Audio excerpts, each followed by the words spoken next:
I almost feel like to start this episode of Dale Carter's America, we should have music playing under this, Kurt, like bum, bum, ba-dum, bum, ba-dum, bum, ba-dum.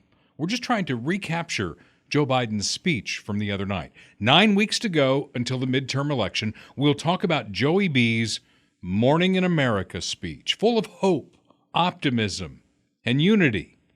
Or not. We'll also take a victory lap with an I told you so moment for California. That plus the news of the day on this week's episode of Bum Bum Ba-Dum Bum Ba-Dum, Dale Carter's America.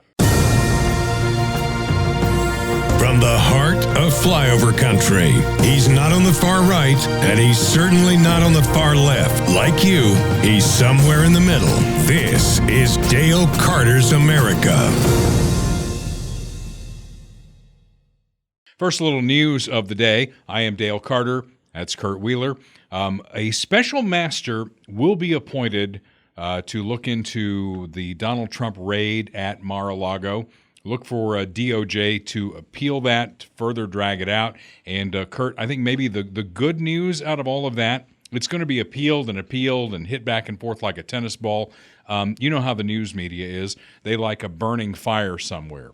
They don't like this smoldering stuff. And eventually it's going to get to the Supreme Court if they go back and forth and back and forth. It'll take it off the front burner and maybe out of the news, and we can focus on what's really happening. Yeah, I mean, the media is certainly, and the left are certainly focused on Trump. I mean, that's kind of, we've talked about this, but their only strategy going into the midterms is to, shit on Trump and the right. And we're going to get into that more with the Biden speech. But yeah, I mean, I don't know where this is going to go. It's very interesting for sure, but he's pushing back hard. So hopefully he can, have good legal representation and take it up to the highest level he can. Yep. Greg Abbott also in the news here. He, along with DeSantis down in Florida, they are trying to make a big issue, as I think they should, out of our lax border policy. Millions of folks are flooding into the south of this country, and Greg Abbott's been sending them on bus trips. And he's not forcing them to go to these places. I think they're asking them where they want to go. And some of them have gone to New York City. Some have gone to Washington, D.C., and now the next sanctuary city, and I want to think about this before we hear from Lori Lightfoot, the mayor of Chicago. A sanctuary city, again, this is a leftist policy that says we're open, we're welcoming, we want people from everywhere to come visit, legal or not. That's why they've set themselves up as a sanctuary city. So as millions are flooding the border, a very small percentage of them are put on buses and they're sent to some of these cities so they can get some of these folks to come live in their sanctuary city. And that's Greg Abbott's new target, the city of Chicago. Let's check out what Lori Lightfoot has to say about it. Well, here's my frustration. Like, we're a welcoming city, so we're always going to step up and do the right thing to make sure that migrants who are coming here to our city are well received, that they're supported, that they have food, clothing, shelter, medical care if necessary. My frustration comes from the actions of the governor of Texas. There could be a level of coordination and cooperation, but he chooses to do none of those things and instead tries to send human beings, not cargo, not freight, but human beings across the country to an uncertain destination and what the circumstances here on the ground. We have yet to hear from anybody in an official capacity from Texas. That's unacceptable. We're talking about human beings' lives. Well, I got an idea. So Greg should just pick up the phone and call her and say, hey, Lori, sending a busload of migrants, they're coming your way. Yeah. I mean, what's the difference between this and if they walked from Texas to Chicago? Well, I mean, they're also coming into the country unannounced. It's not like the illegals are calling ahead like, hey, Texas, we're crossing the border illegally. We'll be there in 2 weeks. Like nobody's announcing anything. That's why they're illegal. They're coming here illegally. Hey, here's they're another not announcing thing. it. This could actually be a positive. This just came into my head, Kurt. Maybe an exchange program. Lori could send, some of the thugs who are killing each other every night down to Texas, and I guarantee you Texas will deal with that in a Texas way. I mean, you don't have to worry about it anymore. Just send them all down to Texas, and then, Greg, you send all of the illegals up to Chicago. It's an exchange program. Yeah, I mean, I don't. I wouldn't want to take out Chicago's trash. That's for sure. They have a lot of problems. Texas could handle it. Yeah, maybe, or maybe we could they could send them to Texas, and then we could just keep sending them south over the border into Mexico. Yeah. Since Trump was absolutely right when he said they're not sending their best. I mean, he ended that program, but I don't know where it's at now. But Mexico was deliberately sending criminals across the border, so maybe we should return the favor. Well, it's not just, and I was going to get into this later, but I'll get into it now. It's not just Mexican criminals that are coming to America. As Donald Trump said in a recent speech, I think it's like 124 countries are represented in those folks coming across the border. Right. So what's happening is these countries out there are emptying their prisons. Yep. It's like, I would, is it strategic? Are they doing it on purpose? Are they trying to foment unrest from within our country by sending these people? Who knows? I mean, I think in the initial case of what Trump was talking about, it seemed like Mexico just didn't want to deal with them, because you're right. I mean, they're coming from other countries. They're coming from South America, Central America, some from Mexico, but they're coming through Mexico. And instead of dealing with those criminals in Mexico when they enter Mexico, the government of Mexico at the time, during the Obama administration, certainly they were like, well, we know that they're going to be able to go into America and they can deal with it. So it's I think they were just kind of washing their hands of the situation. They don't want to deal with those people. They're like, go on through, go to America, and they'll, find out what to do with you there. Wow. Okay, well, to be continued on that, and we'll talk about it a little bit later on when we assess Joe Biden's Mourning in America speech. Reagan's was Mourning in America, Morning. Maybe Biden's could be Mourning in America, Mourning. Ah, see what you did there. I see what I did there. Okay, Mikhail Gorbachev laid to rest, no fanfare, no state funeral for him in Russia. Putin didn't go. Understand he went to the hospital where Gorbachev died and left a wreath there, but he said he was far too busy to go to the funeral. Yet in this country, Gorbachev was lionized on all the mainstream media. Did you see some of the clips on this where he single-handedly ended the Cold War? Yeah. He just woke up one morning, a devout communist his entire life, and said, gee, Raisa, that was his wife's name, Raisa, I think we want to turn this into a democratic country.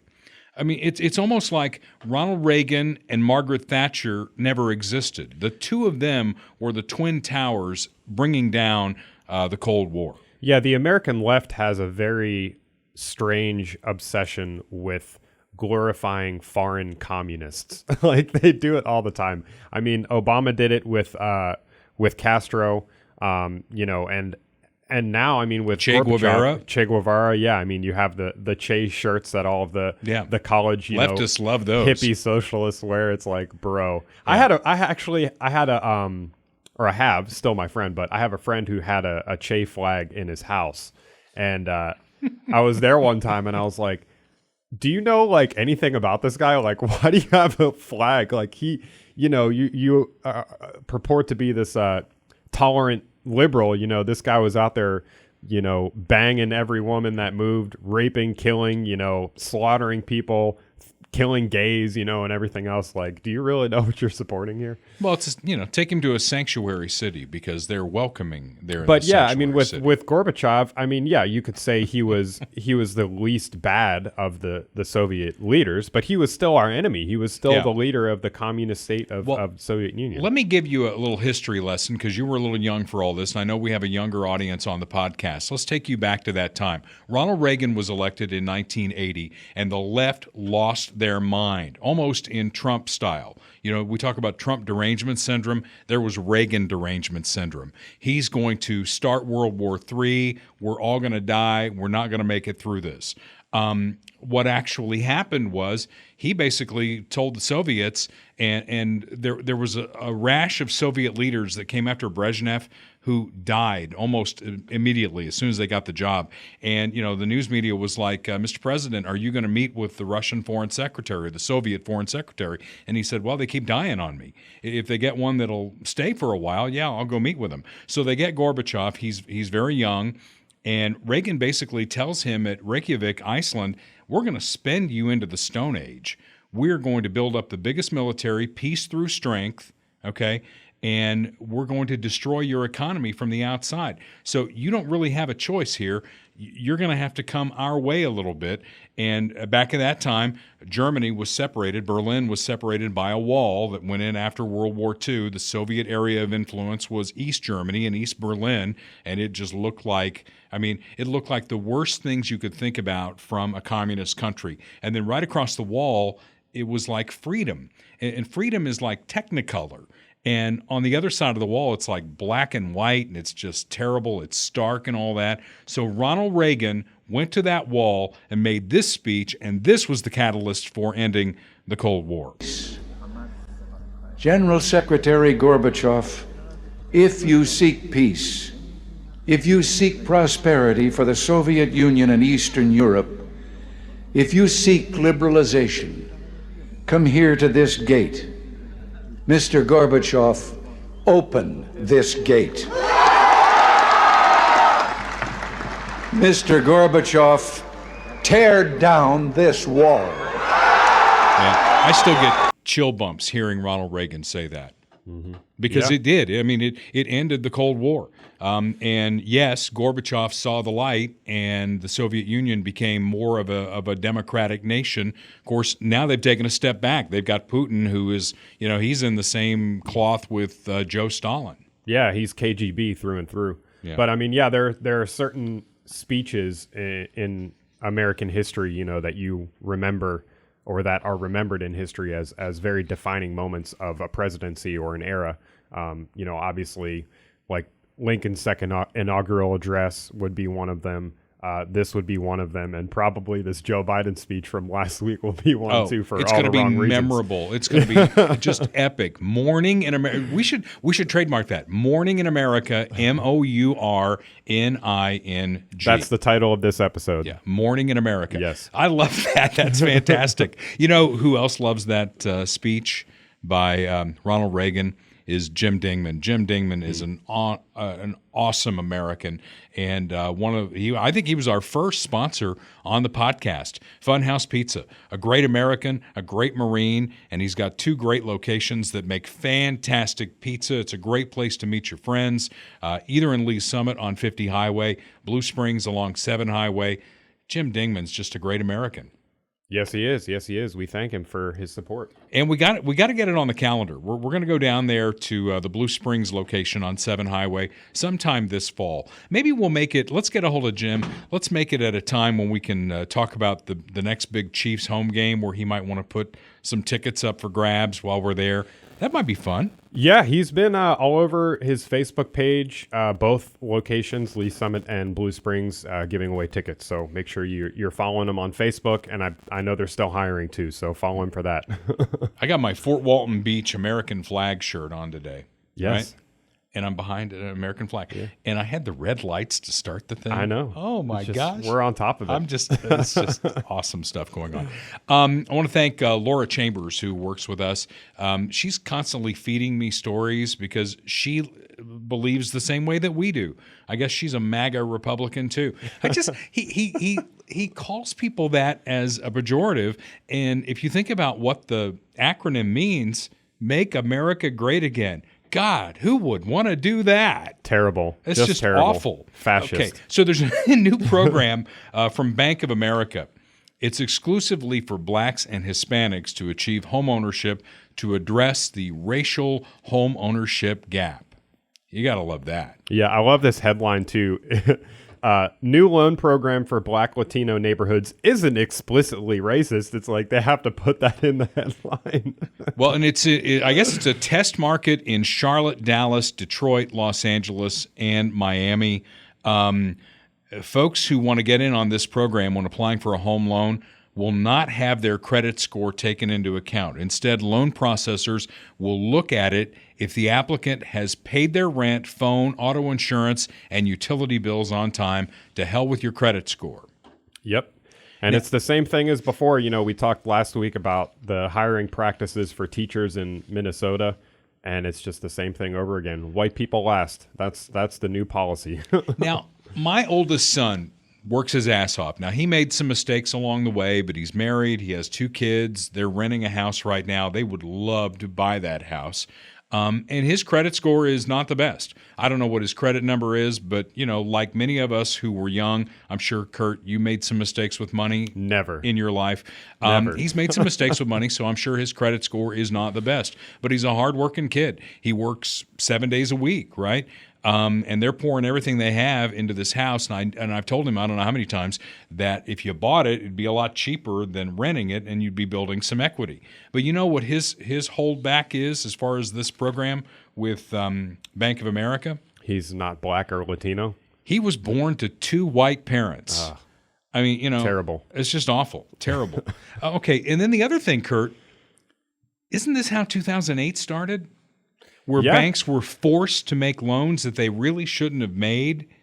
Well, it's interesting because the bank is making this decision on their own. I mean, 2008, you could say was due to the Government. Yeah, and I forget what the name of the act was that they passed, like the Affordable Housing Act or something like that. But it was a government incentive to force banks to give out loans to people that couldn't pay them back. But in this case, the bank is just deciding to do it on their own. I mean, not to say that these people aren't going to be able to pay the loans back, but they're going out on a limb and going out of their way to, accommodate these racial groups, and the actual, accountability is not there. It's not, the loans are not being based on whether the people can pay them back or not, or what the kind of money they make or their credit score. It's based on the color of their skin. So when you're talking about actual dollars and cents, I mean, it's probably not a good idea. Dr. King's dream lives on. We played that clip the last couple of weeks about, living in a society where you're not judged by the color of your skin, you're judged by the content of your character. Well, when you go to Bank of America to get this really good loan, you will be judged by the color of your skin. It just continues. As Biden inflation continues, credit card bills are surging as Americans are looking for ways to keep up with inflation. It's just really bad right now. Yeah. And people are trying to maintain their level, of lifestyle. So people are still going to grocery stores, still trying to do the things that they did before, and instead of paying cash for it, they're putting it on a credit card, and those rates, which are confiscatory to begin with, just continue to go up. Yep. I'm reading from the article now in case you're not watching on YouTube. Washington Times, according to Washington Times, debt from the plastic cards now accounts for about $890 billion of America's $16 trillion of household debt. $16 trillion of household debt. Yep. And our government is over $30 trillion in debt.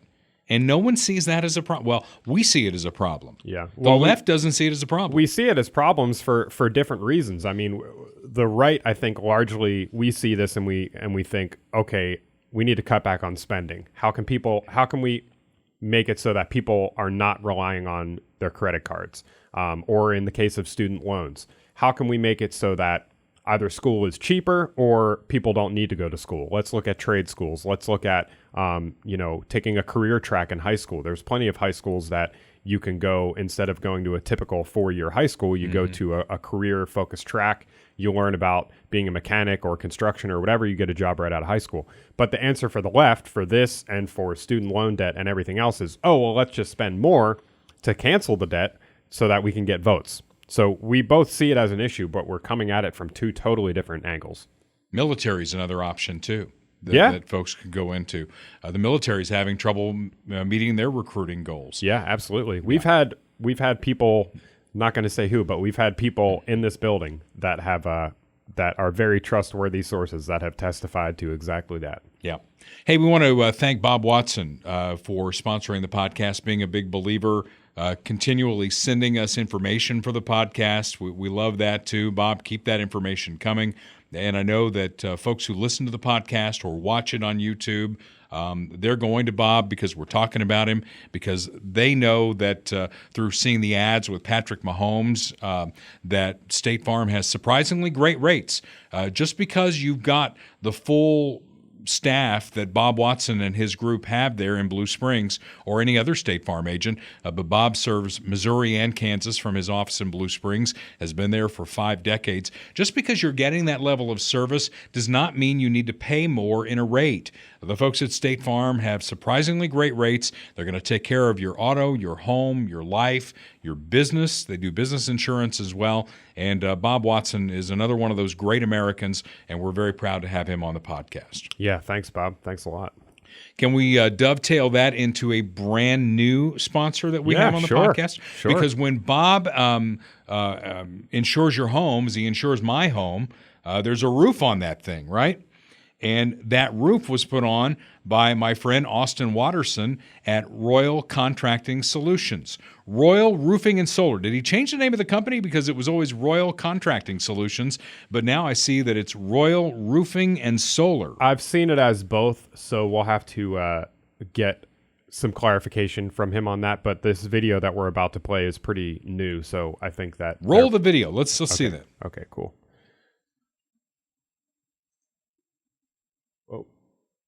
For the Kansas City Chiefs. I'm really excited about this upcoming season. What I'm also excited about is Royal. Royal are your locally owned and trusted roofing and solar experts. Royal Roofing and Solar works with you and cares about you to get you the roof that you need, installation through cleanup. Simply put, they are the homegrown roofing business that cares. Hi everyone, Austin Watterson, owner of Royal Roofing and Solar here. I was going to tell you a little bit about what we do. We are your local trusted roofing and solar company. We are an Owens Corning Platinum Preferred roofing contractor. We're one of a few companies that can offer lifetime warranties on our products. We are local. Our install teams are local. We don't bring anybody in from out of state to do installs. Our sales team is all local. We help you take ownership of your power. We help you stop inflation of your energy bill. And most of all, we help you find out the truth about solar. Very important to tell you the truth. Some solar is good, some solar is bad. It's not for every home. And it's very important for you to know if it really works for you or not. Go Chiefs. Servicing Missouri and Kansas. 816. They know how important your home is to run you. That still? Yeah. Because this is home for them. Royal Roofing and Solar. Call 816-540-7057. That's 816-540-7057. Yeah. What's going on, everyone? Noah Gray here, tight end. There we go. It looped around. I was going to read the phone number because I know that we're doing this on YouTube, but a lot of folks listen to just the audio. But obviously the announcer read the phone number twice. So it's Royal Roofing and Solar. Yes. And, here's my deal on this. Sell me on it. Okay, if you're the left and all this, sell me on why I need to do these things. Okay, Austin Watterson sat in here in our palatial podcasting studio and talked to us from a sales perspective. I got it after talking to him. It's like, you're paying Evergy, in my case, a lot of money for the electricity in your house. What if you could generate it on your own? And you're not paying them anymore, and you've already paid for the solar units, so they are yours. And I've got a friend, Jeff Quibell, who runs a company, computer company, and I drive by his building every day in Blue Springs, and he's got solar panels on both sides. And I said, tell me about that. Is that really working for you? Because Jeff's a conservative guy, as conservative as we are. He's not doing it to virtue signal. He's doing it because it's important to his business. And he said, for our office building here, it's basically generating enough to cover $400 of our electric bill. Some months we don't get an electric bill. So that speaks to me. That sells me. It's not, if you don't do this, you're going to kill the planet. Right. Yeah, exactly. I mean, I think it's very important. I mean, we're going to be talking about blackouts and electric cars again here in a little bit, but the energy situation is very unpredictable right now. I mean, as far as gas prices, as far as just your average energy bills, and you never know what's going to happen. I mean, the energy grid is vulnerable in a lot of ways, locally, statewide, even nationally. And so, one of the things that I've been thinking about, because I'm not a homeowner yet either, but hopefully will be, within the next 5 to 10 years, is how do I become independent, as an individual and as a family? independent with food, independent with energy, independent with all of these things, to not have to rely on the grid, which could fail at any time, and this is a great, this is one of many options, that's available that you can use to really become independent. All right. If you're thinking about this, Austin's got the inside scoop on the tax credits that come along with this, and can show you how maybe you don't have to have an electric bill moving forward. And I think that's exciting stuff. So as you're looking into this, please call our friend Austin at Royal Roofing and Solar. You ready to jump into Mourning in America? Yes, let's do it. Oh, Kurt, the image. Just the image. Look at that. Who at the White House thought that was a good image? I don't know, man. I really don't. It's very obvious, It's weird. And I've seen some memes going around, and I put it up on the podcast Facebook page. There's one that shows that picture and said it's better in the original German. That's the image. That you want to go ahead and play some of it? Go ahead. Yeah. Well, one sec here. This is the clip that has been kind of going around, but we'll see what he has to say. I'm an American president, not a president of red America, blue America, but of all America. Can you pause it there? Yeah. And I believe. Well, first of all, I'm glad that he knows he's the president of the United States. But that was his Barack Obama, and Obama could give a speech. Whether you agree with his policies or not, Barack Obama could give a speech. Yeah, 100%. That was his, we're not red states, we're not blue Right. states, we're the United States of America. Then this old guy goes, somebody just told me I'm president of America. Yeah. Continue the tape. I believe it's my duty to level with you, to tell the truth, no matter how difficult, no matter how painful. And here, in my view, is what is true. MAGA Republicans do not respect the Constitution. They do not believe in the rule of law. They do not recognize the will of the people. All right, pause that. Pause that a second. I wanted to Pause that too. Because when he says don't respect the Constitution, when things don't go Democrats' way, they want to tear up the tracks and start over again. Yeah. 100%. Okay, Roe versus Wade was taken down. What was their solution to it? Screw the Constitution. We need 6 more liberal justices right now. Yeah. Okay, they tear up the tracks. I have never heard a Republican say, well, we just need to scrap the Constitution and start over. Yet we've pointed to countless occasions here in the last year and a half of doing this podcast where when it doesn't go the Democrats' way, they want to tear it all up and start over. Well, they don't care. I mean, they don't care about the means. It's the ends justify the means. That's what it is for the left always. They want abortion on demand, and they'll do whatever it takes to get there. They want to relieve student loan debt. So Biden knows, and he said, and Pelosi has said that he doesn't have the authority to do that, but he wants to get it done, so he's just going to do it, and nobody's going to stop him. So this idea that he cares about the Constitution is just laughable. And then the thing that's funniest to me is the immediate juxtaposition could not be starker. He says, I'm not the president of blue America or red America. I'm the president of the United States of America. And half the country is evil and hates the Constitution. Fascists. You Fascists. semi-fascist bastards. There's no break between him saying he's the unifying president for all of America, straight into half the country hates you and is evil. You know why? It's like, what? I'll tell you why. Because he's reading it off a teleprompter. And if they put on the teleprompter, pause here for effect. Yeah. Pause here for effect. Come on, man. Resume. They refuse to accept the results of a free election. And they're working right now, as I speak, in state after state, to give power to decide elections in America. All right, pause. I can't let that go either. Okay, so he says they don't accept a free election. Donald Trump left the White House on January 20th. Yeah. No, he did not go to your inauguration, and I thought that was a bad move on his part. First president in over 100 years not to do that, or 150 years. Okay, so he's not president. You are president. And now, because we're a democratic republic, there are Republicans out there working hard to win elections. Yeah. How is that not democracy? Yeah. And what he calls, subverting our elections or whatever. The democracy works when they win. And Right. democracy doesn't work when they lose. Oh, when they lose, tear up the Constitution, man. We got to start all over again. Again, it's the ends justify the means. And what's happening is people in these states are trying to get rid of the totally illegitimate and in many cases unconstitutional election measures that were put in place because of COVID.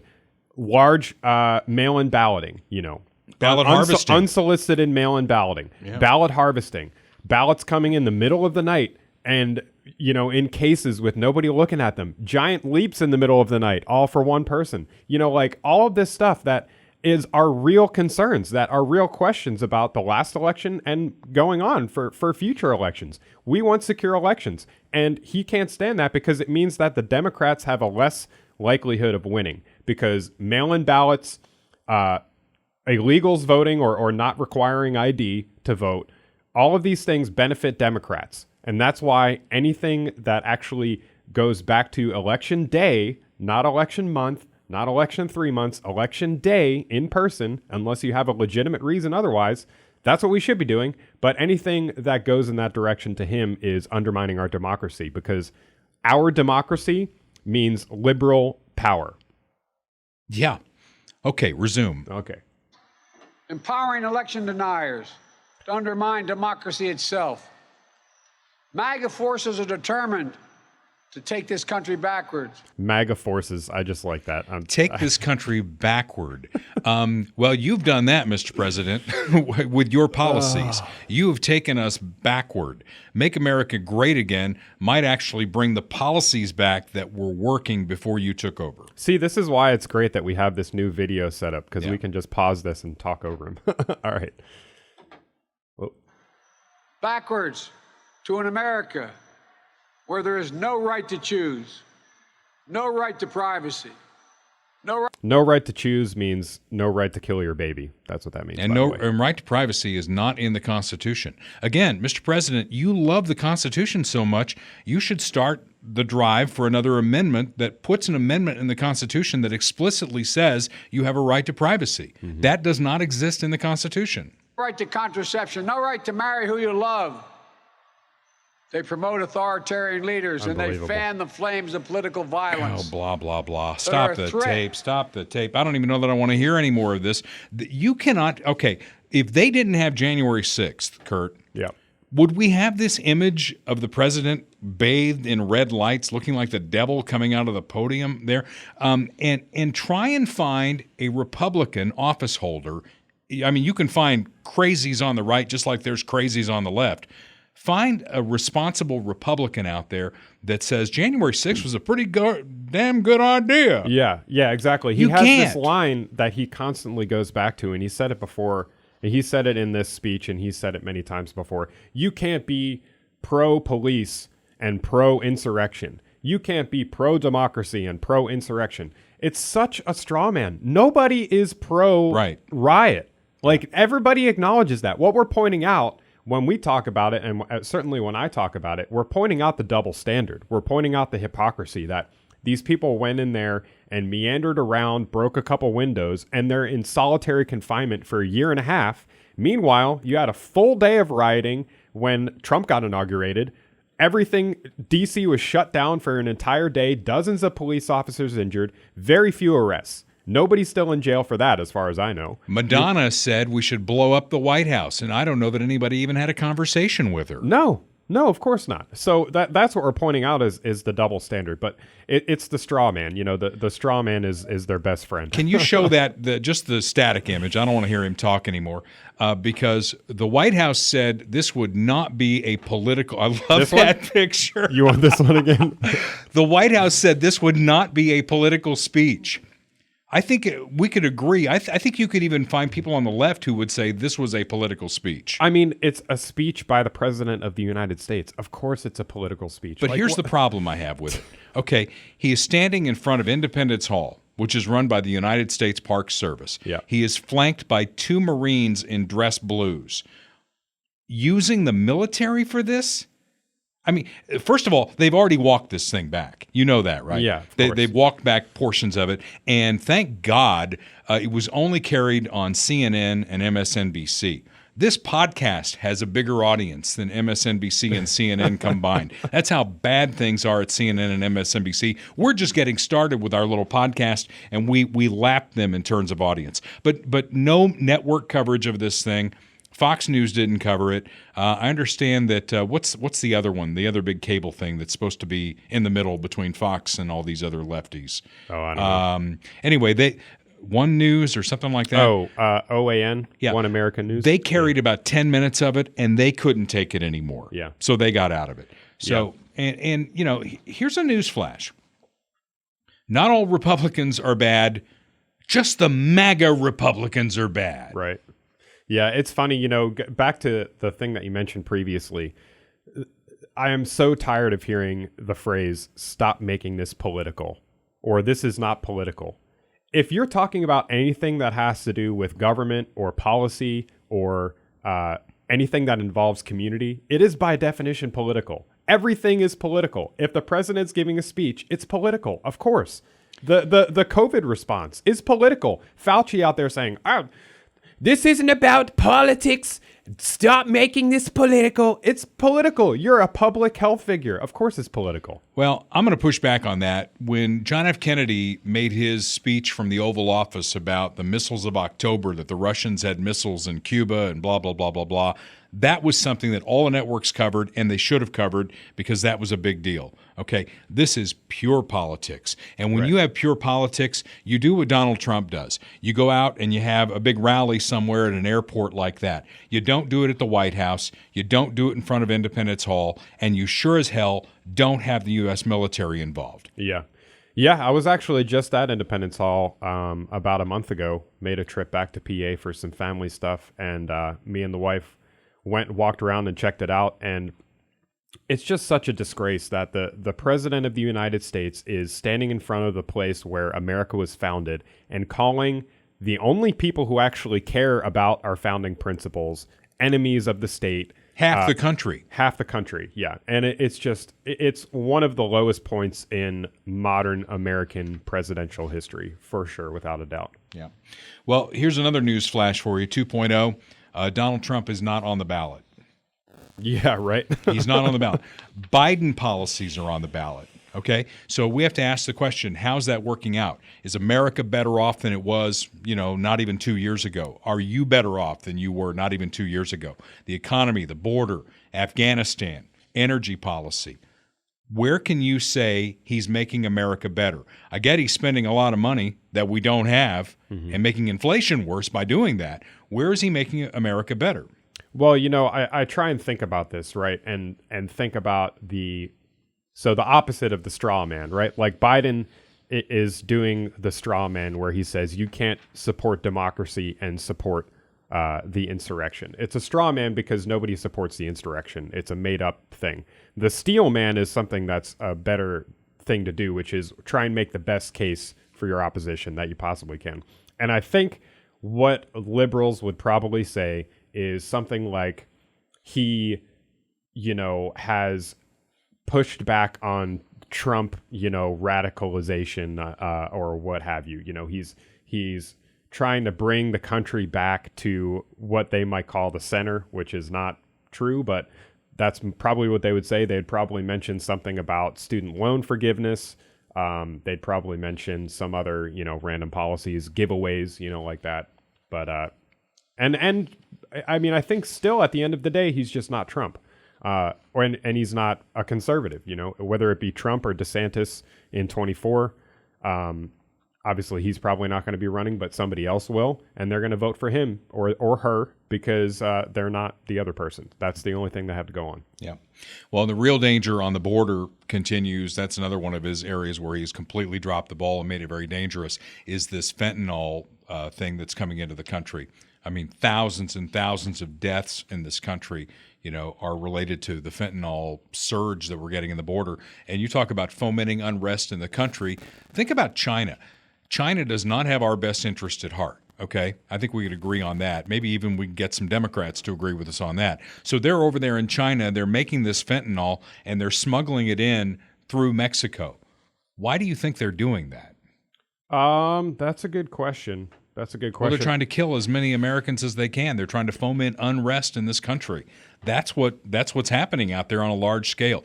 They keep wanting to make Donald Trump the boogeyman. The boogeymen are out there. They're just not in this country necessarily. Yeah, this is something I just pulled this up from last week.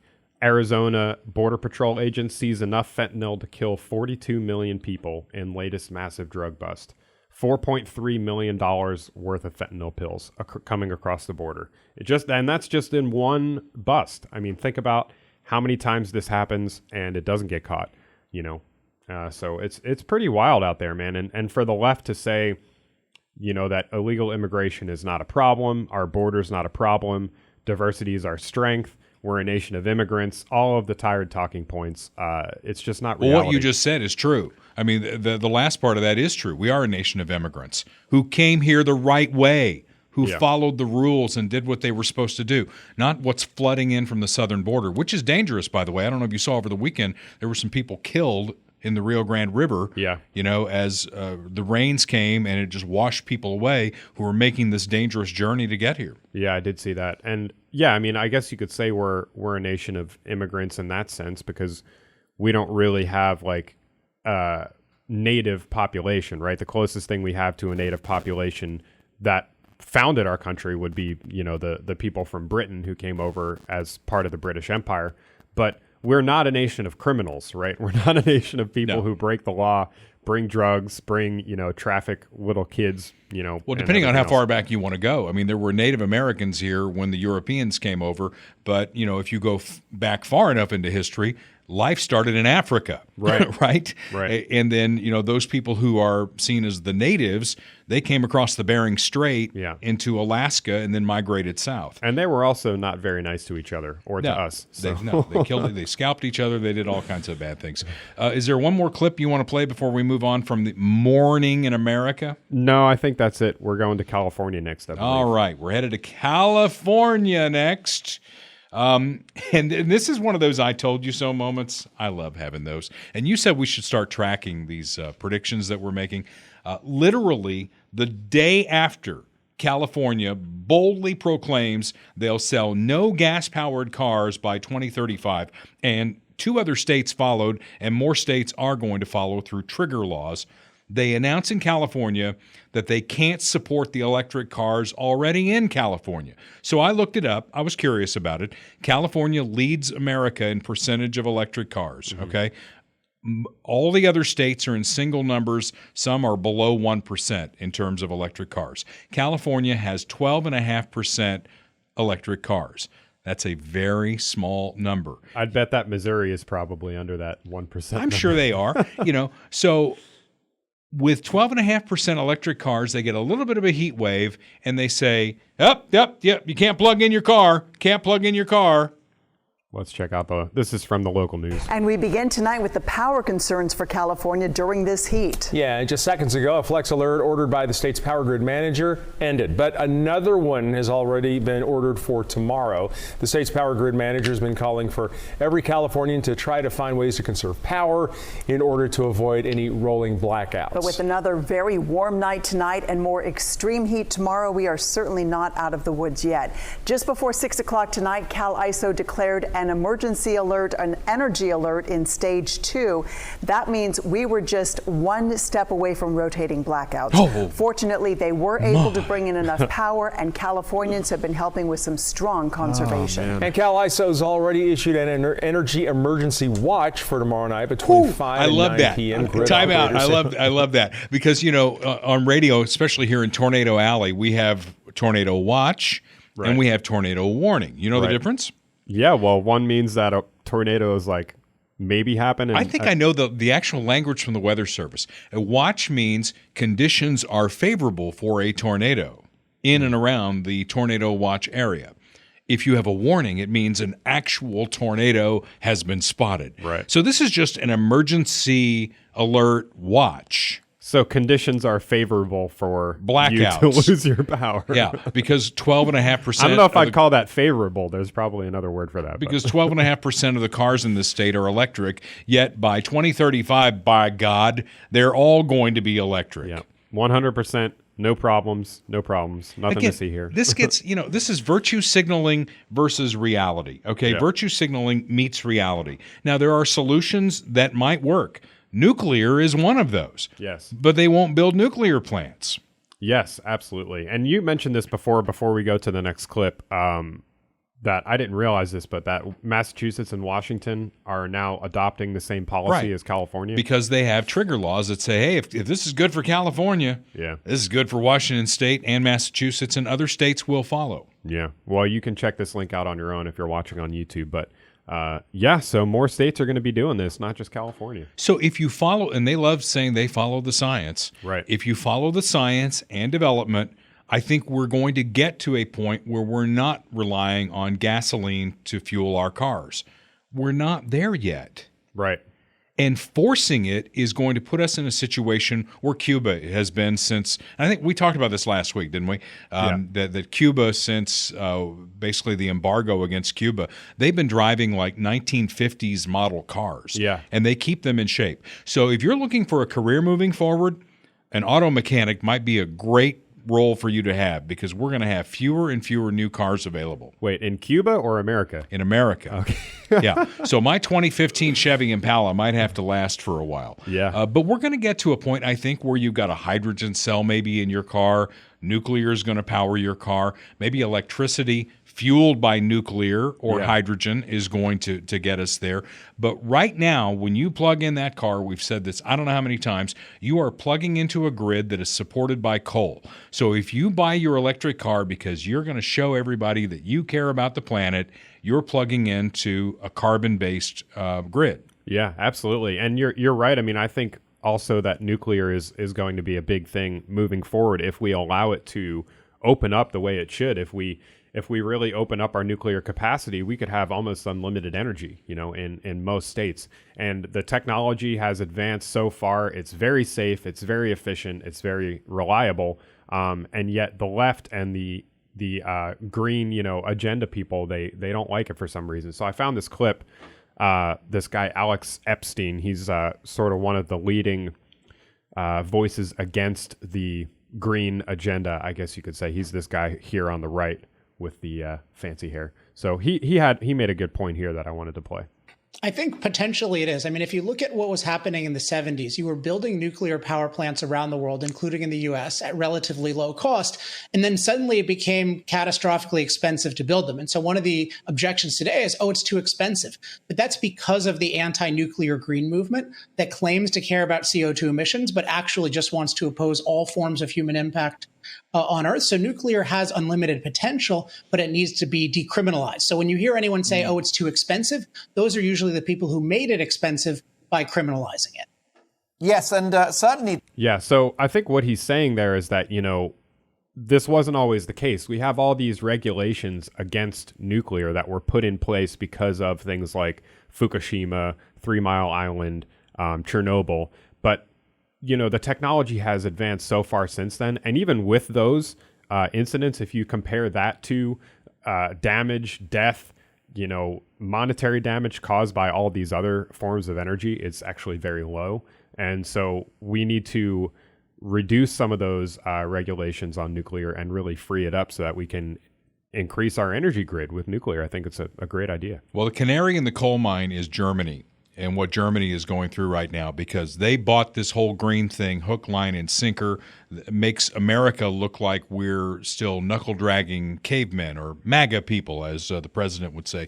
But over in Germany, they went so far green that they were relying on Russia to supply any fossil fuel they needed. Well, Russia turned off the spigot, and now it's like, we've got winter coming. Winter is coming. It's like Game of Thrones. Winter is coming. And people could literally die in Germany because they went into this whole virtue signaling thing. Yeah, it's expectation versus reality. It's virtue versus reality. And I mean, the energy's got to come from somewhere. So we need to figure that out. And we need to have the cleanest, best, most efficient energy moving forward, which in my opinion is clearly nuclear. And, look at all of, we have fossil fuels in America. Everything that's happened on Joe Biden's watch has been a self-inflicted wound.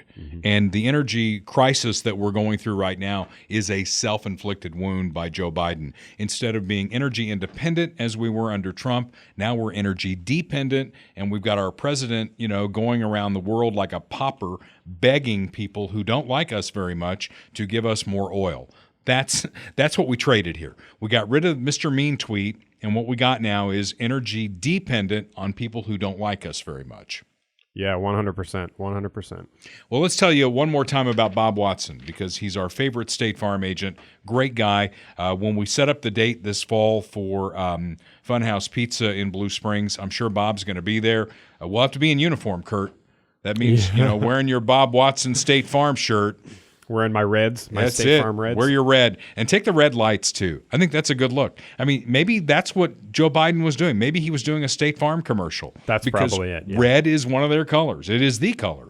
So Bob Watson's at 7th and Main in Blue Springs. 816-229-7878 is a really easy number to remember. 816-229-7878. If you follow this podcast and believe what we're telling you, which is the truth, Bob Watson is a firm believer in what's right for this country. And he's a guy who's been around for a long time, but he's still got a big motor and still bleeds red, white, and blue. And he wants to cover your auto, your home, your life, commercial insurance, boats, licensed in Missouri and Kansas.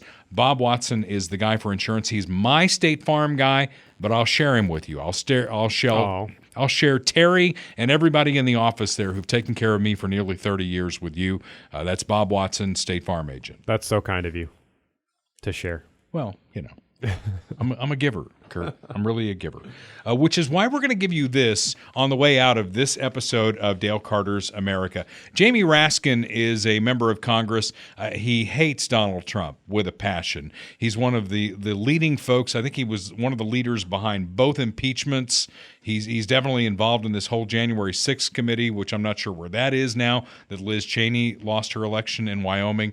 But Jamie Raskin was asked over the weekend on Face the Nation on CBS his definition of a fascist.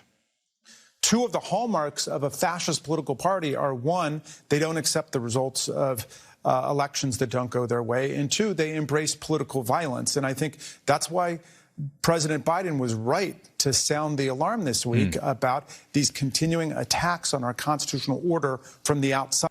Okay, so what I would say to Congressman Raskin is, we're rubber, you're glue. Whatever you say bounces off of us and sticks to you, because the two hallmarks of fascism he just talked about, the Democrats have been guilty of in the last decade. Oh, 100%. They did not accept the election of George W. Bush either time. Or Donald Trump. Well, Donald Trump I'm getting to. Or the governor of Georgia. Okay, exactly. You're getting ahead of me here. But both times on Bush and when Donald Trump won, they went to Congress on January 6th and tried to get the election overturned. Yeah. That is a small footnote of history. There was no violence there, but they did that. And you talk about Abrams down in Georgia. She still thinks she's the governor of Georgia. Yep. So they did not respect the election. And then you talk about political violence. The current vice president of the United States was bailing out the people who were burning down our cities. Yeah, I'm just going to be playing this in the background. This is the Trump inauguration. And this was before all of the other stuff happened, before the race riots and George Floyd and everything else. And the entire city was shut down for more than a day, I believe. And people are out there looting, tearing stuff down, breaking windows. And then at some point, it was either the same day or it was later, I think in March, Trump and his family were escorted out of the White House down into the bomb shelter because people were trying to scale the White House fence to get into the White House. So this whole idea that political violence, because of January 6th is like a right-wing problem is just laughable. It's ridiculous. It's projection to a T. Well, earlier in the podcast, we talked about the fact that you cannot find a Republican in power who thinks January 6th was a really good idea. We can find a Democrat in power right now who is vice president of the United States who was bailing people out who were burning down our cities. Yeah. And you don't get any of the outrage on the left for all of that stuff that went on. Not one. Yep. They have, I mean, even this, I left it on this because always January 6th. I mean, that's the only thing it's all they have. They have to go for. So they have, of course, that in the background. And I also want to say one more thing. This guy's hair, can we just talk about his hair for a second? It's really bad. What is that? Yeah, I don't know. It's like dye bleeding or something. He looks like a used Q-tip. That's what I said to you before we started the show. Well, we'll leave you with this thought from Jamie Raskin that, again, we're rubber, you're glue. Whatever you say bounces off of us, and it sticks to you. Kurt has a fancy word for it. It's called projection. I tend to go back to my middle school days and give you that little rubber and glue analogy. And with that, until next week, this is Dale Carter's America.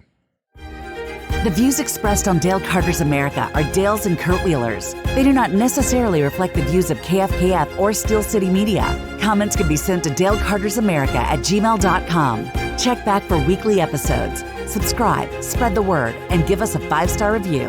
Thanks for being a part of Dale Carter's America.